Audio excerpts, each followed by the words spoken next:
आप देख रहे हैं एग्जाम टूर। मेरे साथ अरविंद जी हैं और इनका फाइनल सिलेक्शन टेक्नीशियन और एलपी का जो वैकेंसी दिया गया था उसमें हो गया है। यानी कि जो भी अभ्यर्थी इस बार एलपी टेक्नीशियन की तैयारी कर रहे हैं तो इनसे रणनीति जानेंगे। जब भी ये सिलेक्टेड हुए तो क्या पढ़ाई किए, कैसे पढ़ाई किए, क्या क्या करते थे, यानी ए टू जेड रणनीति लिया जाएगा। इसलिए वीडियो को अंत तक देखिएगा। एक एक सब्जेक्ट वाइज मैं पूछूंगा, क्योंकि इस बार का जो आपका सिलेक्शन होगा बहुत ही अलग प्रकार से होगा। अलग प्रकार कहने का अर्थ हुआ कि एक तो हमेशा से देख रहे हैं कि जो भी साइंस का वेटेज है वो बढ़ाया जा रहा है, उसमें भी टेक्नीशियन या एलपी में अलग से पूछा जाता है। ट्रेड वगैरह सब कुछ लेंगे। आपका स्वागत है एग्जाम में। थैंक यू भैया। अरविंद भाई, सिलेक्शन होता है तो बहुत खुशी मिलता है। जो विद्यार्थी देख रहे हैं वो तैयारी करने वाले हैं, तैयारी कर रहे हैं कई एक साल से, लेकिन अब जो समय है, एक तो वैकेंसी कम दिया गया है, प्रयास कर रहे हैं बढ़ भी जाएगा। आप लोग भी सोचते हैं कि जरूर बढ़ जाए, क्योंकि अभ्यर्थी के हित में। क्या करना चाहिए शुरू में, यदि शुरुआती दौर में पूछा जाए? अब वैकेंसी आ गया, आप क्या करते थे जिस दिन वैकेंसी निकला उस दिन से? जी, जब वैकेंसी आया था, अभी मैं था कानपुर में सीटीआई की ट्रेनिंग कर रहा था। मतलब आप कानपुर में पोस्टेड थे? पोस्टेड नहीं, ट्रेनिंग कर रहा था सीटीआई का।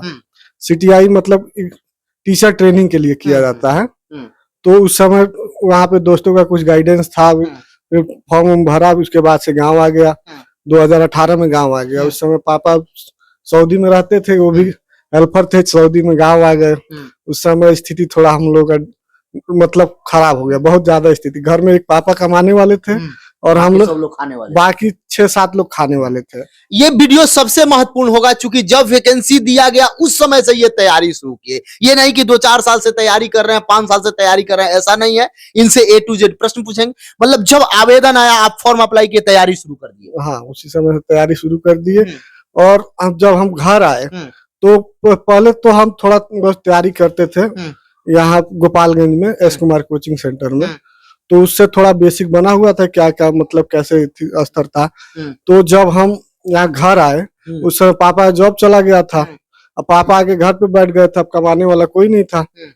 तो अब हमें, मेरे पास कोचिंग के भी पैसे नहीं थे, हमने कोचिंग छोड़ दिया। कोचिंग छोड़ दिए? कोचिंग छोड़ दिया। फिर स्टडी करने लगे। दोस्तों से कुछ किताब उताब लिया या कुछ खरीदा, सेल्फ स्टडी किया। अब सेल्फ स्टडी में भी अकेले मन नहीं लगता था पढ़ने में।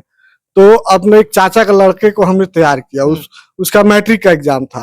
हम उसको बुलाए, सुनो क्या कर रहे हो, अभी हमारे साथ आगे पढ़ो। मतलब उसको पढ़ाते थे आप? हाँ, उसको हम कहे कि हमारे साथ आगे तुम पढ़ो, तुम अपना पढ़ना, हम अपना पढ़ेंगे। थोड़ा सा लगे कि हाँ 2 आदमी पढ़ रहे हैं तो एक अंदर से बनेगा। हाँ, अंदर से बनेगा, जुनून आएगा। तो उसको लेके हम पढ़े। इसका नतीजा ये हुआ कि उसका भी बढ़िया 10th में बढ़िया रिजल्ट आया, 85% के आसपास आया उसका। और मेरा भी थोड़ा, मुझे भी थोड़ा इम्प्रूवमेंट हुआ, मेरा भी रिजल्ट हुआ। जैसे आप पढ़ते थे, तो चूंकि आप सेल्फ स्टडी करके पढ़ाई किए हैं, तो सेल्फ स्टडी हमेशा से अलग होता है कोचिंग संस्थान वगैरह से। सेल्फ स्टडी में बुक की जरूरत होती है। यदि आप सही बुक का सिलेक्शन कर लें तो आप सेल्फ स्टडी से भी कोई भी कॉम्पिटिटिव एग्जाम निकाल लीजिएगा। अभी तक यूपीएससी बीपीएससी का भी मैं इंटरव्यू लेता हूं, तो वहां भी मैक्सिमम बच्चे सेल्फ स्टडी से सिलेक्ट होते हैं, कोचिंग संस्थान से अलग। सेल्फ स्टडी आप जो करते थे साइंस के लिए, मैथ्स के लिए, रीजनिंग के लिए, एक एक करके बताइए कौन कौन सा बुक आप रखे थे, यदि पूछे साइंस के लिए? तो वो तो उसके लिए ज्यादातर बच्चे लुसेंट का ही सहारा लेते हैं। हम भी लुसेंट लिए हुए थे।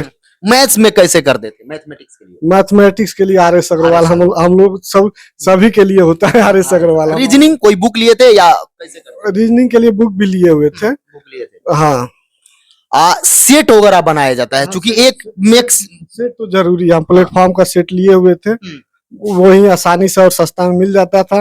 हमारे लिए वही सब कुछ था। सबसे आप जो बुक का नाम लिए कि प्लेटफॉर्म का सेट लिए थे, सेट बनाते थे। जैसे सेट बना देते हैं बच्चे, अंक कम आता है तो थोड़ा सा टेंशन होता है कि इस बार मेरा अंक कम आया या अंक नहीं बढ़ता है। बहुत सारा ऐसा होगा आपके साथ भी कि एक सेट बनाए उतना ही अंक आया, अगला सेट बनाए उतना ही अंक आया। उसके लिए क्या करते थे, अंक बढ़ जाए इसके लिए? उसके लिए जिस सब्जेक्ट में मेरा कम आता है उसमें थोड़ा ध्यान दीजिए। और हम सभी बच्चों से कहेंगे कि जो भी तैयारी कर रहा है वो ईमानदारी से तैयारी करे।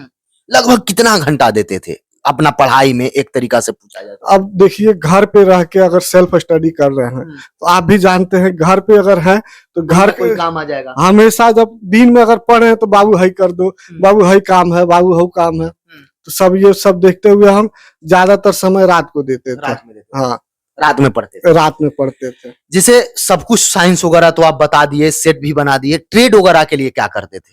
ट्रेड के लिए हम आपसे बताए कि ITI किए हुए थे, उसके बाद ITI के एक दो साल के बाद हम CTI करने चले गए, तो वहां से थोड़ा मेरा ट्रेड बना हुआ था। कौन सा ट्रेड था? मेरा वायरमैन ट्रेड था। वायरमैन। वो इलेक्ट्रीशियन का ही एक समझ लीजिए उसका भाई है, छोटा भाई।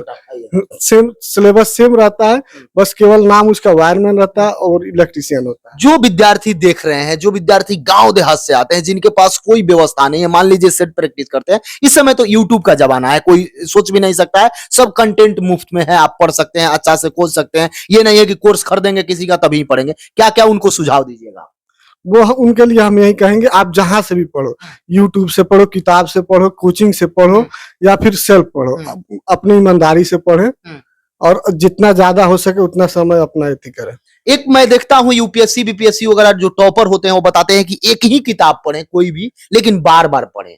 क्या आप भी यही कहिएगा कि कोई अगर सेट बना रहे हैं तो उसको कम से कम कई बार बनाएं, कई बार रिवीजन करें? रिवीजन जरूरी होता है। देखिए, हम लोग जब थे पढ़ रहे थे उस समय हम लोग को ऐसा मतलब बताया गया था, मतलब दोस्त भी कहते हैं रिपीटेशन से स्किल बढ़ता है, बार बार पढ़ने से स्किल बढ़ता है। हाँ, स्किल बनता है। आप जैसे कि किसी काम को कर रहे हैं तो हो सकता है कि पहली बार करेंगे तो 1 घंटे में करेंगे, दोबारा करेंगे थोड़ा आपका इम्प्रूव होगा और थोड़ा कम समय लगे। एक समय ऐसा आएगा कि आप 15 मिनट में करेंगे और उसको और अच्छे से करेंगे। पहली बार बार करना चाहिए। जैसे आप भी सेट प्रैक्टिस करते थे, तो सेट बनाने के बाद पीछे डिस्कशन दिया जाता है, क्या डिस्कशन पढ़ना चाहिए या केवल सेट बना के रख देना चाहिए? नहीं, देखिए, डिस्कशन को तो जरूरी है। जरूरी है। हाँ।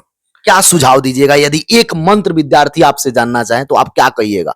मात्र एक शब्द में कुछ कहना चाहे तो? उनके लिए बस इतना कहेंगे, जो भी करे, जितना मतलब हम देखें, हम भगवान न करे कि कोई ऐसा देखे, इतना मेहनत किए हैं, और उन लोगों से यही कहेंगे जितना भी पढ़ाई करे अपनी ईमानदारी से पढ़ाए। एक दो प्रश्न अलग पूछेंगे, क्योंकि जो आपका जॉब लग गया है, क्या क्या सुविधा मिलता है? यदि टेक्नीशियन की बात करें, एलपी की बात करें, जहाँ सुविधा बढ़िया मिलता है, वेतन वगैरह ठीक ठाक मिलता है। आवास वगैरह, आवास की भी सुविधा मिलती है। अगर आवास नहीं मिलते हैं तो लेते हैं आप, तो उसके लिए HRA मिलता है। कितना घंटा ड्यूटी? 8 घंटे की ड्यूटी। उसके बाद आराम कर सकते हैं? उसके बाद से आप पूरा 16 घंटा आराम कीजिए। इसमें भी रह के आगे की तैयारी कीजिए। देख सकते हैं जो विद्यार्थी बाहर से ये सोचते हैं, चूंकि ये काम कर रहे हैं, ये जॉब कर रहे हैं, इसलिए मैं इनसे पूछा कि क्या क्या सुविधा मिलता है। तो आप भी यहाँ आकर 8 से 12 8 घंटा जॉब करके बाकी समय आप अपना अध्ययन रख सकते हैं। लेकिन कोशिश यही करें कि इतना मेहनत किया जाए ताकि एक सीट आपको मिल जाए। समय देने के लिए बहुत बहुत धन्यवाद। बहुत बहुत धन्यवाद।